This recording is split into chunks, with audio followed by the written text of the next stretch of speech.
Hello, everyone. This is Danny Pena. You're watching my YouTube channel. This is my latest video interview with the former president of Nintendo of America, Reggie Fils-Aimé. I recorded this for Gamertag Radio, 16th anniversary, and I had a great conversation with him, almost 50 minutes, almost an hour actually, and great conversation about his life growing up in New York City, especially in the Bronx, his career, and asked him a couple questions about Nintendo.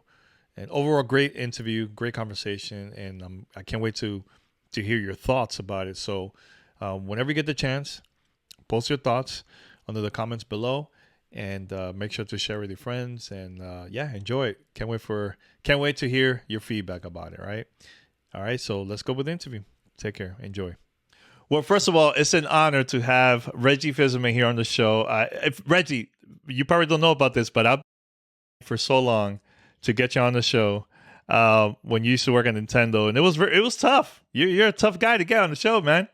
To book interviews. During the Nintendo days, we had so many requests. So we would parse them out for the different executives, and as you can expect, my list was long. Yes. Of the people who wanted to spend time with me. So, I'm glad we're able to do it now. Yes. I've been enjoying listening to Gamertag Radio and all the guests you've had. So it's all good. Cool.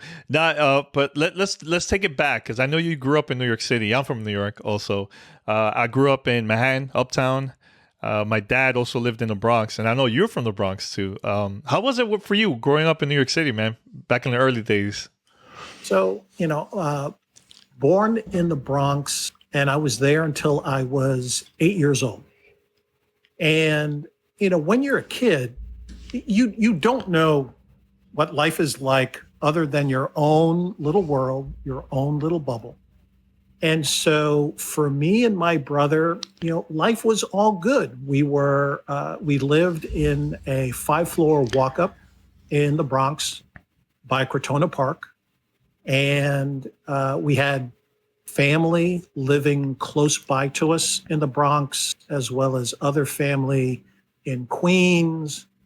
And so, as a kid, it's all good until you see the neighborhood deteriorating around you, and the things that you see as a kid.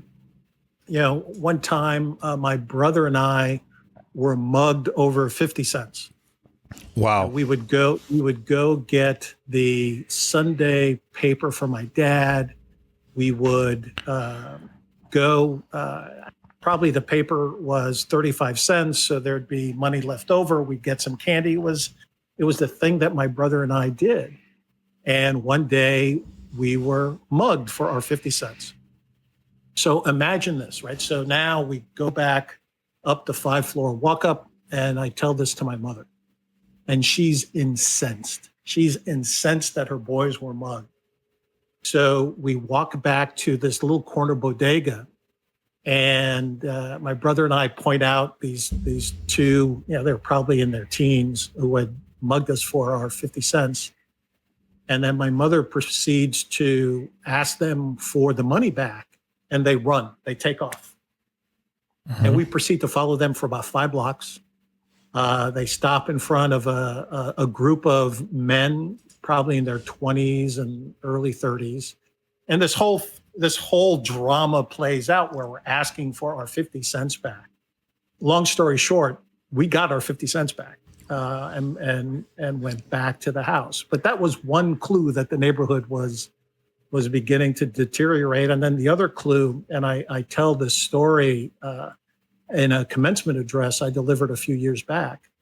In our 5-floor walk-up, someone was stabbed on the roof of the building and proceeded to stumble out the building, leaving, what started off as, dime-shaped pools of blood, drops of blood. By the time the guy was on the 5th floor, it was half dollar size drops of blood, and the person survived. But these are all the clues that the neighborhood was going downhill. My father had been working a couple of jobs, and we moved out Shortly thereafter, moved out to Long Island. I grew up in Brentwood, Long Island. But so I'm a native New Yorker. And I think all of the learnings that I had as a kid and a teenager and young man, the tenacity, the aggressiveness, the drive, that all came from my upbringing in the Bronx and Long Island. Yeah, you know what? When you mentioned about getting mugged, that happened to me one time. I was at a young age too, and actually, I had a Nintendo Game Boy with me, with a lot of games, and some kids came up to me and they robbed me in New York City too. And so hearing that story reminded me of that. Like I've been through a lot too in my life when I was living in New York, and but at the same time, like you said, like I learned a lot growing up in New York. Street smart, business, networking with people. All that was because of New York City, the culture. Because my parents are Dominican. I know your family from Haiti, right? Haitian. Yeah. So I learned a lot because of New York. So.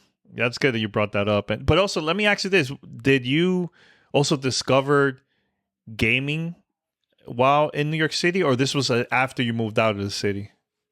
Yeah, for me, I discovered gaming when I was on Long Island. So now, I'm probably in my early teenage years. A buddy of mine had, a Coleco system, another buddy had an Atari system. So early video games. As a teenager, I was certainly exposed to. When I went off to college, that's where I was playing a lot of pinball. Probably dropped a few quarters into a Donkey Kong machine here and there. But for me, in terms of console gaming, I didn't discover console gaming until I was in my late 20s, early 30s with a Super Nintendo Entertainment System. That was my first home system. But played friends' system and certainly was exposed to a lot of video games in my young adult life. What was there a game that made you decide, like, I want to do this. I want to get into the business of this. So this was like after that. So what's interesting for me is, my exposure to video games very much was as a consumer, as a player, and having those experiences of, wow, this is great. This is great entertainment.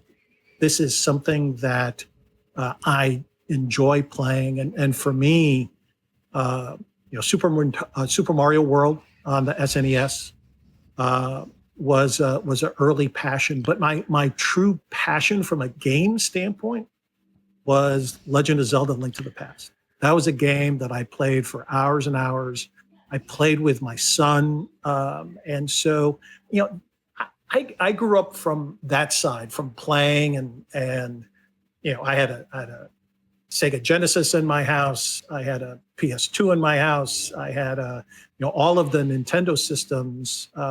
Until I was interviewing at Nintendo, I didn't yet have a GameCube, but I had all of the systems. I had the first Xbox. So it wasn't that I suddenly woke up and said, I want to join the business as an executive. Mm-hmm. I received a recruiter call that brought me into the industry, but having played games and having had a love for games as a form of entertainment, I think that certainly helped me be successful in the games business. So you used to work before Nintendo, was it Viacom, right? So you were involved with TV. That's very different than the gaming side, gaming industry. So what are the things that you learned while starting working at Nintendo? You didn't know, you had no idea while working there. So I would say this. So, my background is all marketing, general management, driving revenue. That's what I did for my 20 plus year career before I walked in the door at Nintendo. And during that time, I had learned a lot of, let me call them business principles, things that drove me in terms of how I thought about business, how I thought about innovation, how I thought about doing things differently. And so all of those experiences were wrapped up in me when I walked in the door at Nintendo. And what I was able to do was to apply those skills, those knowledge, those experiences in a business that, the business was in tough shape when I joined the company in late 2003.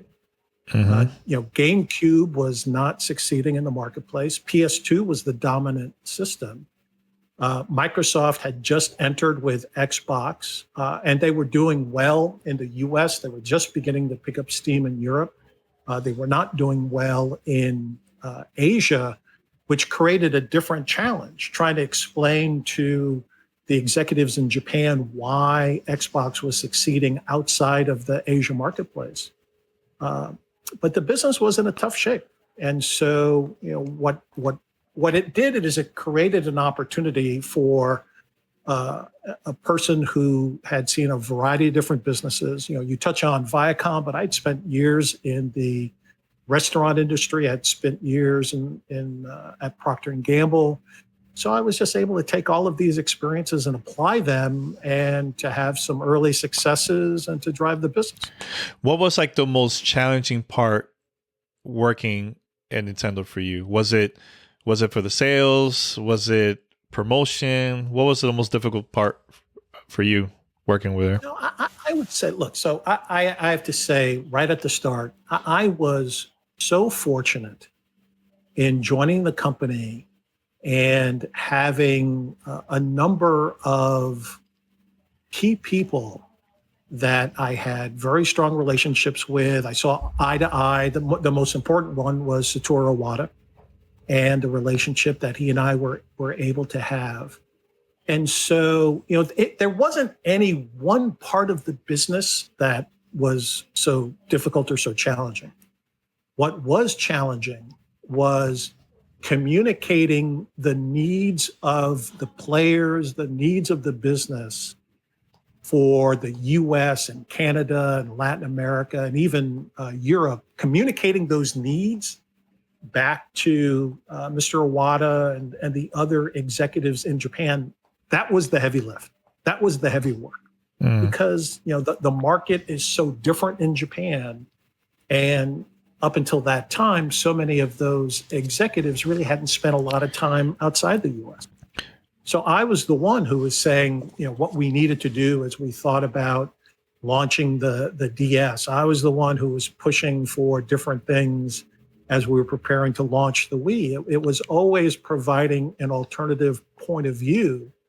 And I was fortunate that I won a lot of the arguments and the things we were able to do worked.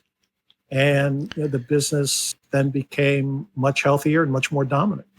I remember going to E3, I can't remember what year it was, that you had a demo where people could go right after the press conference of Nintendo. People could try out the 3DS. And I'm like, does this going to work? Real 3D? I got to see this. And I remember playing it for the first time. I'm like, oh my God, this actually works. 3D, what? That to me was one of my favorite highlights. Do you have any favorite highlights working at while you were in Nintendo of maybe a E3 press conference or launching a product or anything like that for you? There's so many. Everything from my very first E3, right, and the famous words. My name is Reggie. I'm about kicking ass and taking names, and we're about making games. That was a phenomenal moment.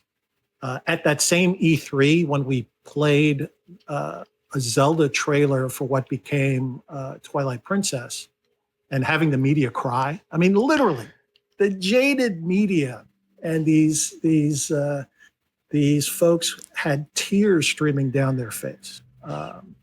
The event where we launched the Wii, and myself and Mr. Iwata, Mr. Miyamoto, and a contestant that had won the opportunity to play live with us on stage. That was a magical moment. The demo of Wii Fit was a magical moment where I said, my body is ready. I mean, all of these were magical moments. And to ask me to pick just one is like asking me which is my favorite child. Yeah. Each one was different. Each one was special. Each one really helped drive the business, the brand, the products forward. And that's what made those 15 years with the company so special. That's awesome, man. That's awesome. You know what, Reggie? Another highlight for me as a fan was seeing, I think it was Sean Layden, you, and Phil Spencer together at the Game Awards. Shout out to Jeff Keighley. That was a really cool moment in gaming. I wish we see more of that, because sometimes I'll see you and other people from other companies. They'll go to like the Xbox booth and they'll get to see stuff early there, or Xbox will go to PlayStation, Nintendo. I want the audience to see more of that. I think every time I read online, like everybody, like they have their favorite product, but it seems like everybody's like against each other with this console war stuff. But I wish we'd see more of that, man. What do you think about that? Like, of just moments like that, getting together with your friends in the industry. So what's interesting about that is, first, the video game business today is by far the biggest form of entertainment. I mean, it's as big as streaming movies, box office, music, all lumped together, right? But for as big as the industry is, the executives in the business, we all know each other. And what do I mean by that? So, there's the Industry Trade Association, the ESA. And so as executives, we meet quarterly to talk about what's good for the industry. As executives, we, share a meal. As executives, we may have the need to be on a phone call with each other, talking about industry-related issues.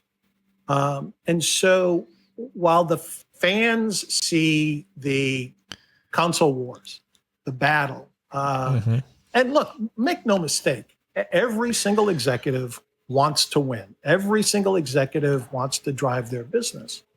But the fact of the matter is, it's a very small industry. And, recently I did a video with Robbie Bach and Jack Tretton. Robbie and I have had lunch since I've retired. Jack and I are advisors to a small games company. So it's really a small industry when you get right down to it. And I agree with you. I wish there were more public opportunities to show the unity of the industry. And the moment that Jeff was able to orchestrate truly was magical. He had help.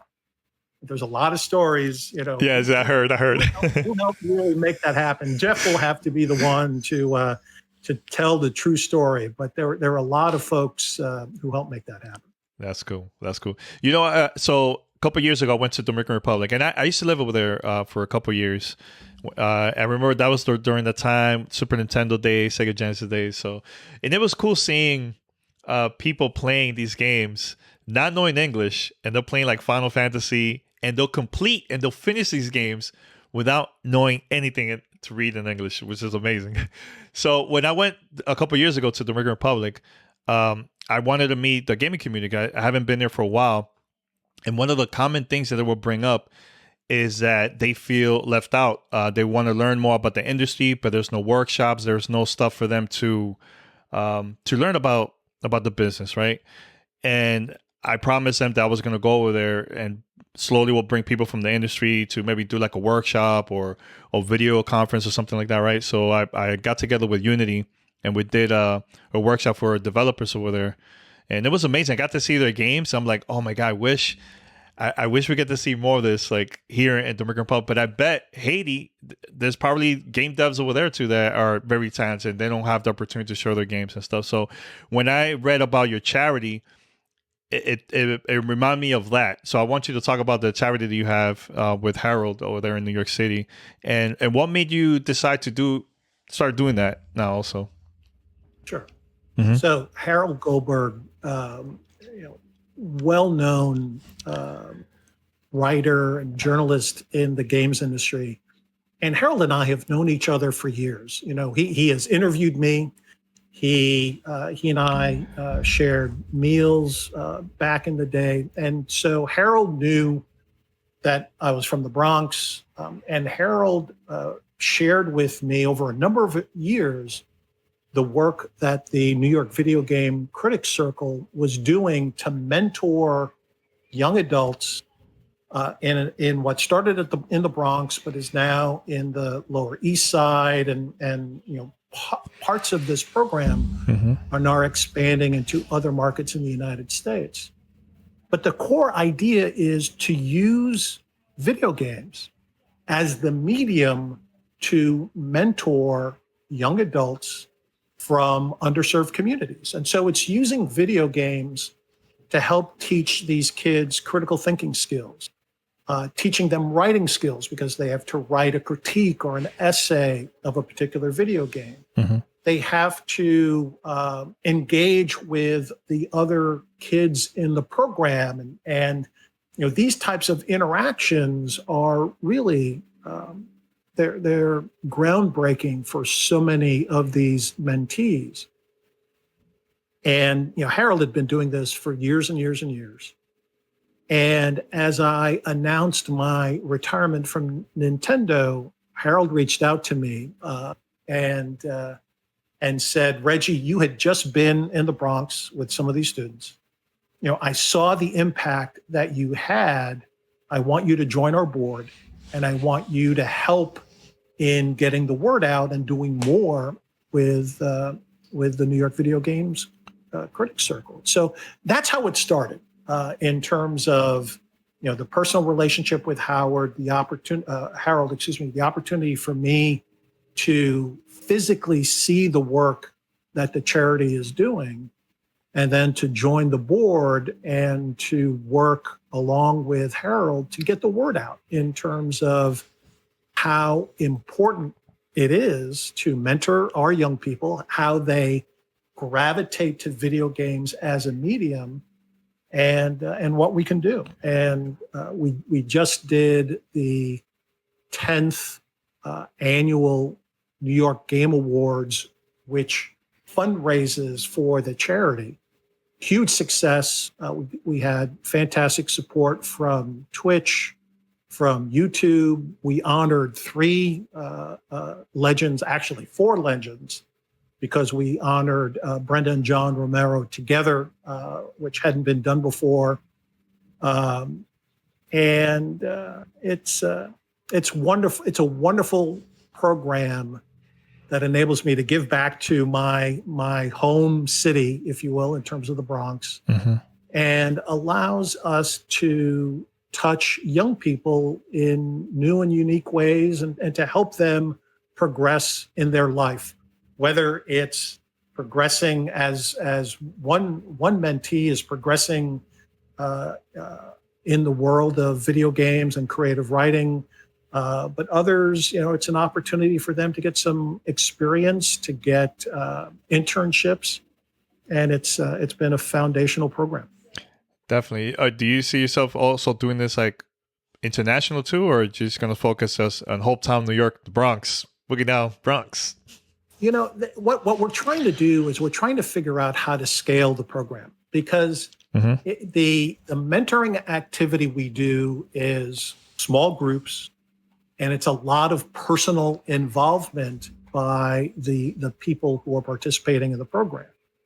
So, what we're thinking through is, where else do we have passionate journalists who want to invest time in this way, who understand video games, who have relationships with some local developers and can help shape this program? We're trying to figure out how to scale it. I have to say it's probably going to be first a focus here in the United States. But I can absolutely see this type of program growing internationally. Why? Because young people have a passion for video games. It's a great medium to write about, to analyze, to discuss. It's a very personal medium in that way. So I see a huge opportunity for it to scale. Reggie, I know you have a lot of cool stories that haven't been told yet. Man, I can see you doing a book in the future. And if that happens, I'll definitely will support it. But do you see yourself writing a book, a total book, like, about about how was it for you growing up and stuff from the industry that people don't know still to this day? So I have to say, I have a number of creative projects going on. I am putting pen to paper and capturing thoughts and also thinking about podcasts. The experience I had with Harold was fantastic. Again, we did that as a fundraiser for the charity, and that worked really well. So I absolutely see myself doing something in the creative space. But I've got no title to announce here today. I've got no details to share. But I've been asked by many people to capture these ideas, and I've begun that process. Hey, let me know when that happens. Now, Reggie, quick question. So today I read that the ESA are planning to bring back E3 but in a virtual way for this year. I personally think that slowly, I think it's just going to go away, in my opinion. Maybe I might be wrong, but the reason is I feel like companies figured out a way how to promote their products. And even Nintendo back then, they decided to have no press conferences, just Nintendo Direct. The digital side has been changing a lot throughout the years in the industry. Do you see that happening, E3 coming back, or do you think companies are still going to focus on digital presentations and go from there?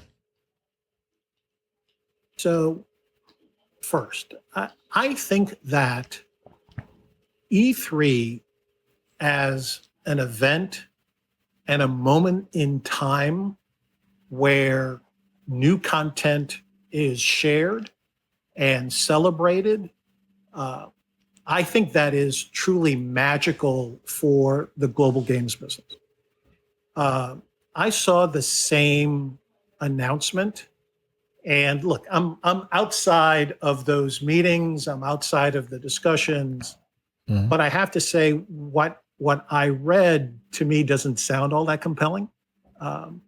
If I were king for a day, I'll tell you how I would do it. I do think doing this digitally is absolutely right. And the reason for that is there's more than the 60,000 people who would typically attend an E3. There are millions more interested in finding out what's going on. And executing an event digitally is the way to bring that to light. So that's the right track. Having said that, I think that the platform holders need to find a way digitally to enable their fans, their players to experience the content. Because that's the key for E3, right? The ability to be playing The Last of Us Part 3 for the first time, or to play that next Breath of the Wild game for the first time, or to play the next great game coming from the new amalgamation of all of the Xbox studios. To play for the first time is what's magical, and the platform holders need to figure out how to deliver that experience to their fans during an E3-like digital experience. I think that would be huge. But what I've read, as I said, doesn't go down that path. And if you don't have all of these different elements working together, so the big announcements, the hands-on, the opportunity in a well-defined time frame to have all of these announcements, I think that's what's key to a successful E3 in the future. And candidly, if the ESA doesn't do it, then other people will. Right? You've mentioned my good friend Jeff Keighley. Jeff did something very provocative last year with his Summer of Games event. He's going to do something similar again this year. So if the ESA doesn't figure out how to do this, someone else will. That's true. But you know what the best part, when a company has like a presentation, they'll say, and the game is out now, or the demo is out now, beta is out now. People get excited, they get their favorite console device, and they'll play it. And like you said, that's a worldwide experience. People will get hands-on worldwide instead of depending on watching everything or reading everything online, So I think that will work. Was there any moment where do you feel like you miss attending events too, like ever since you retired, like, or you prefer the digital way and that's it for you? Look, first, we need to recognize we're in this, this time of COVID where everything is topsy-turvy. Mm-hmm. But do I look forward to a day where I can be at an event that I can mingle with fans and other executives? I do some public speaking. I've been doing that through the screen as we're doing now. It's just not the same. Mm-hmm. And so I look forward to the day of in-person conferences and events. So much happens, in a sidebar conversation or something that was unplanned, a meal that hastily comes together or a meeting at the hotel bar. I mean, these are part of what make those experiences so special. And I miss those. And I look forward to the day when we're back doing those. Yeah, same here. I think that's the part that I miss the most is just seeing my friends from the industry.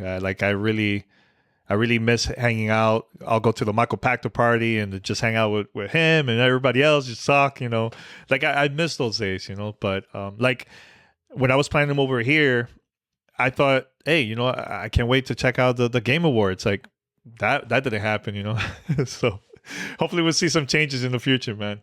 A couple of last questions and then we'll wrap it up here, man.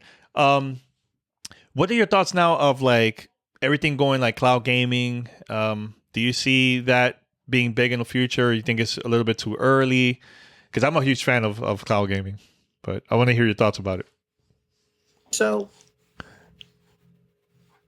part of it is everyone needs to be clear what they mean when they talk about cloud gaming, because cloud as a delivery system for game experiences. Mm-hmm.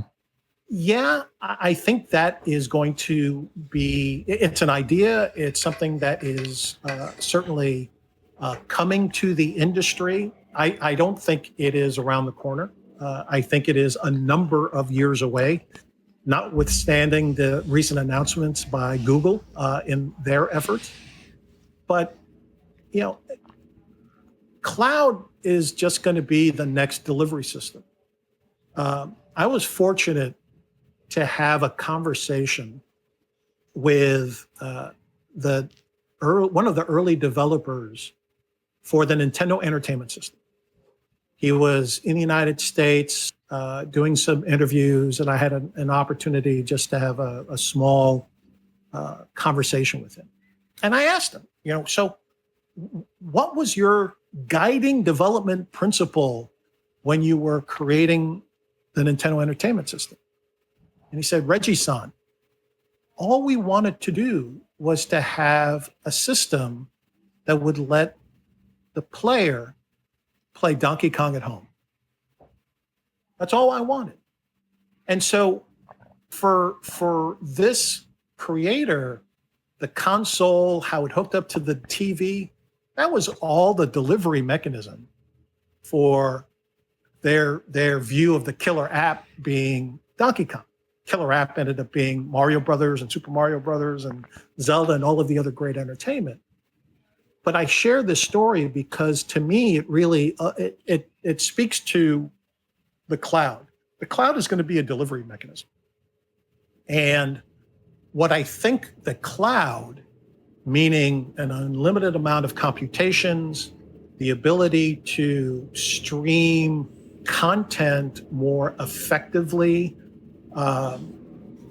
potentially better use of AI and other elements to make a fundamentally better gaming experience, that's what excites me. So it's not cloud as the delivery system. It's cloud in terms of what types of new content and new experiences could come to the consumer that can't be done today with an on-premise computing device, also called your game console or your PC. Those are the interesting things that I hope creators see and leverage as cloud truly comes about. You know what?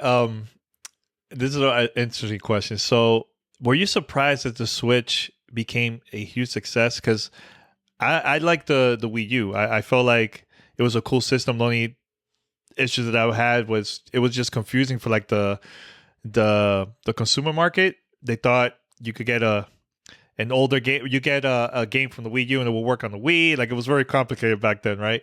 But I like the system. It had some cool games, and now I noticed that Nintendo been porting a lot of those great games from the Wii U to the Switch. But from you, do you think, were you surprised that the Switch was a huge success? Because it's getting a lot of support from the community, and still to this day, a lot of people have been buying it. So, no, it was not a surprise to me, and I say this because, the first time I saw the Nintendo DS, hair on the back of my neck stood up. The team was demoing, an early prototype of what would become Nintendogs. And so, immediately I saw the potential. The first time I picked up a Wii remote and played, again, a rudimentary experience that would become Wii Sports, I knew it was going to be magical. And, the day that I sat with Mr. Iwata and held a prototype Switch and we talked about the concept, I knew it was going to be magical. And I say this because the system was solving for a key player complaint. And that complaint is, I'm having fun, I'm playing my game, and now I need to stop because I got to go to work or I got to go to school, and I can't take my game with me. I can't continue playing that game. So Switch, with the opportunity to play on that big screen TV and then take it out of the dock and go play in handheld mode, it met a fundamental consumer desire. And that was the triggering moment. Now, there were so many other smart things that the company did. The support for Unity and Unreal, which allowed all of the great independent content to come. Mm-hmm. A number of other key decisions. But no, it's not a surprise. And candidly, knowing that it was going to be successful is what helped make my retirement decision easy, because, I knew the company was going to be in a great shape for at least a few years.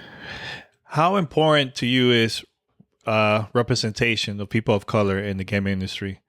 Because throughout the years when I started, honestly, when I'll go to an event, I was like the only Latino there, and now I'm seeing more people of color getting involved with not only content creation, but development and execs. You the first person of color to be a president for a gaming company, a major gaming company. So why do you think representation matters to you? And why would you like to see more people of color involved in the gaming industry? So representation is tremendously important. You're framing the question in terms of black and brown, mm-hmm. but I would argue representation across the entire spectrum, critically important to me. It is a core principle for me and has been throughout my entire career. So just, a short little diversion.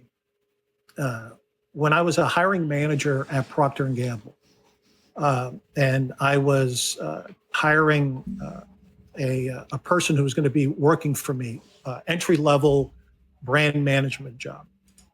And I fought with my boss to hire a woman who was a non-traditional candidate. Typically, P&G would hire from big name schools, people with an MBA. This woman came from a smaller school, no MBA, had more of a sales background than a marketing background. But I saw in her a drive, an ability to get things done, real street smarts. And this woman ended up being a 20 plus year executive at Procter and Gamble. She spent much more time at the company and achieved a much higher level than I did by the time I had left the company. And she's a good friend of mine to this day. We serve on a board together. But it to me, it just reinforces that representation and challenging ideals of who the perfect candidate, or who the perfect executive, or who you should be on your team. All of that needs to be thrown out the window. We need diversity in its broadest sense across every single industry. And bringing it back to the games industry, I have to say representation in the games industry is woefully inadequate. Woefully inadequate. Again, I said earlier, this is the biggest form of entertainment. And yet, where are the diverse studio heads? Where are the diverse executives? Where is representation throughout the industry? It's just not there.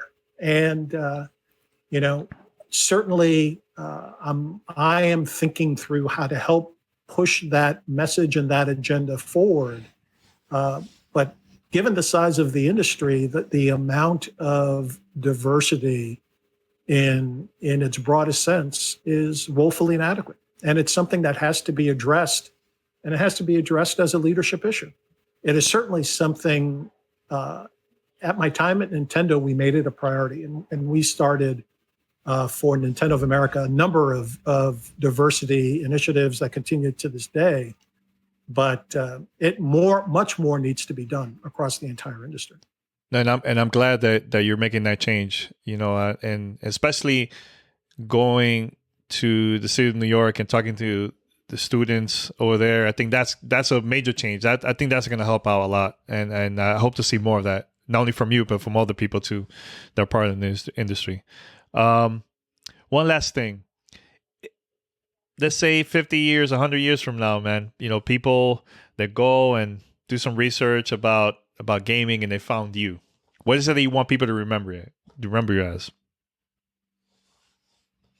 I hope that I'm remembered as an executive who successfully drove a company, but more importantly, touched the players and the fans in a unique and compelling way. Someone that truly had fun in his job, who motivated the fans, and in the end, after his retirement from a games company, did so much more to drive purpose and passion in creating that next generation of leaders. That's what I'm focused on now in retirement.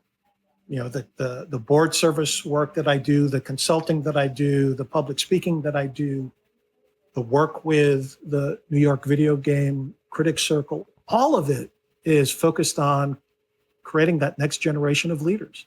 And hopefully I'm remembered as someone who successfully did that and gave birth to a whole new generation of people who drove, the broader business community.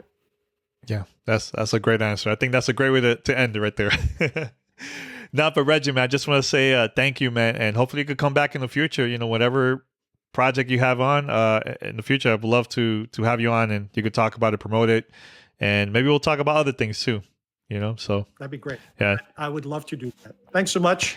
Really enjoyed it. You guys need to keep plugging along. I'm a passionate listener to the podcast, and you and the guys are doing a great job. But thanks a lot, man. All right, cool.